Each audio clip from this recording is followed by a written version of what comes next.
ভান্ডারিয়ায় ব্যবসা প্রতিষ্ঠানে হামলার প্রতিবাদে সন্ত্রাসীর বিরুদ্ধে মানববন্ধন। ওসি ও যুবলীগ নেতার বিচার চাইলেন ব্যবসায়ীরা।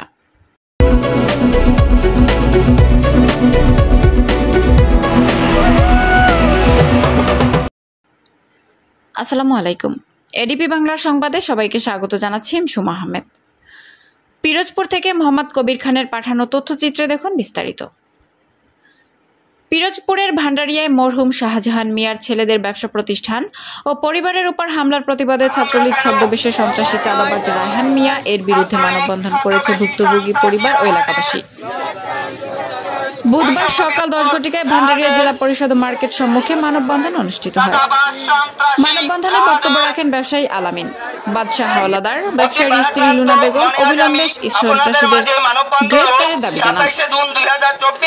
গত 27 জুন 2024 আনুমানিক রাত 9 ঘটিকার দিকে রায়হান মিয়া, জাহিদ মিয়া, ভান্ডারিয়া উপজেলা যুবলীগের সাংগঠনিক সম্পাদক চপল হাওলাদার, উপজেলা যুব মহিলা লীগের সভাপতি আসমা সুলতানা জুথির নেতৃত্বে বসতবাড়ি ও দোকান ব্যবসা প্রতিষ্ঠানের উপর হামলা চালায় বলে অভিযোগ করেন মৃত শাহজাহান মিয়ার ছেলে আলামিন মিয়া।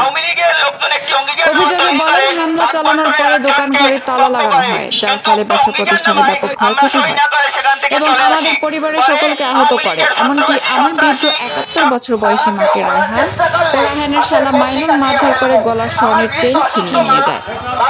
তাৎক্ষণিক সাবেক ভান্ডারিয়া থানার অফিসার ইনচার্জ আবির হোসেনকে সহায়তা চাইলে তিনি আমাদের কথা আমলে না নিয়ে উল্টো আমাদের অকথ্য ভাষায় গালাগাল করে আমাদের বিরুদ্ধেই ব্যবস্থা নেওয়ার চেষ্টা চালায়। এরপরে আমরা আত্মগোপনে থেকে ব্যবসা বাণিজ্য পরিচালনা করি।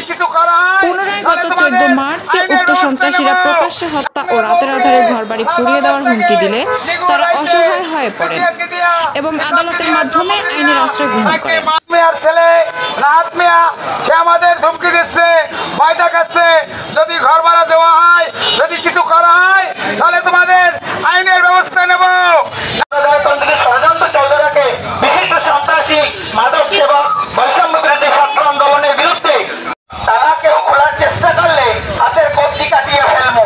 আমার বৃদ্ধ অসুস্থ মাকে হাসপাতালের বউকে, তার বাল বাচ্চাকে নিগুর রাইতে সুতিয়াকে দিয়া, ইসলামকে দিয়া, চপলকে দিয়া তাকে অতি ভারাক্রান্ত মনে আজ আমি আপনাদের মাঝে মানববন্ধন ও 27 জুন 2024 রাতে নির্মম হামলার তীব্র নিন্দা প্রতিবাদ জানাচ্ছি। আমরা মামলা দায়ের করি।